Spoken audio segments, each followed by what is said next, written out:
Thanks to the Eisner Committee and to the Lingle Estate for making this project happen.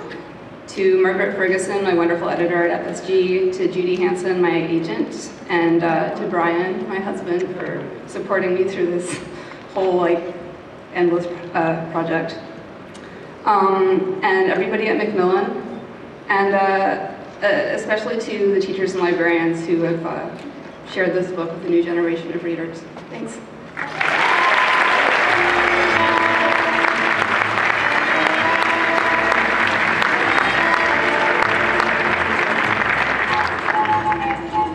The next award to be presented is the Bill Finger Award for Excellence in Comic Book Writing. Here to announce this year's recipients is writer Mark Evanier.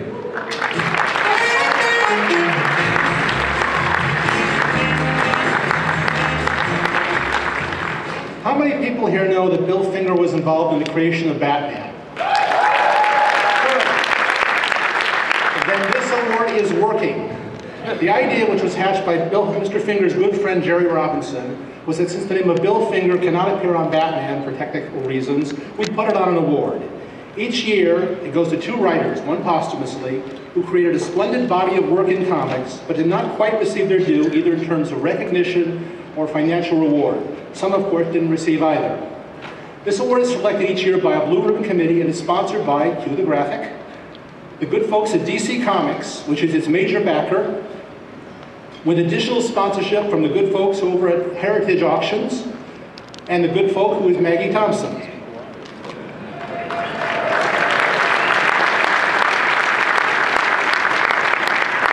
This year, the judges decreed a special all-duck finger category, the ceremony. Both recipients have done comics that didn't quack or molt. Both gave us memorable work with waterfowls. We start with Steve Gerber, whose Howard the Duck story, Steve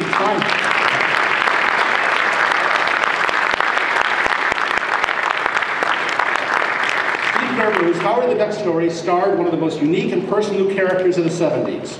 Steve was from St. Louis where he dabbled in fanzines and then journalism before deciding his calling was comics.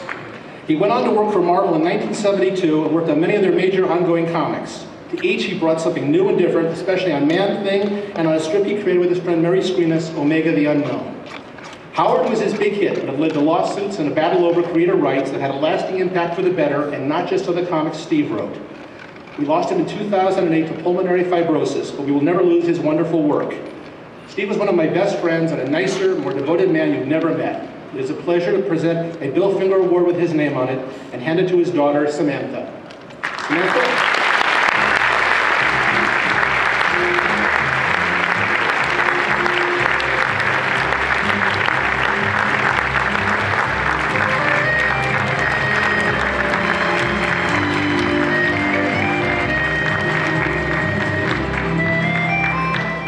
So much. I am so proud to receive this for my dad.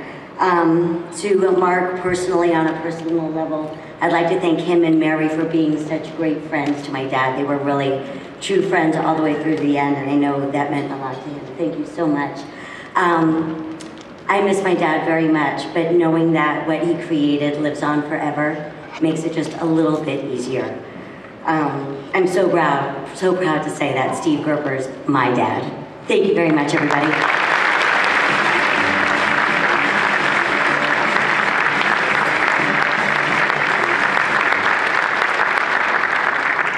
Like our other recipient, Don Rosa got his start in fanzines. His work on Disney Ducks prompted this award, but some of us will never forget the Willoughby Papers and Captain Kentucky, which preceded it.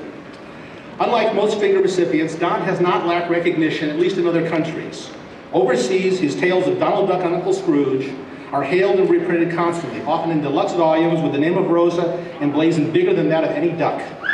One of these days, America will catch up there, but there are still a lot of us who appreciate the painstaking research and thought that went into Don's stories. Why he qualifies for the Finger is that because the financial rewards for his work were never quite up to parity with the publishers and the Disney what the publishers and the Disney organization made off it. He created work that will be reissued forever, but they wouldn't pay him on that basis. In recognition of all that, it is an honor to present the Bill Finger Award to Mr. Don Rosa.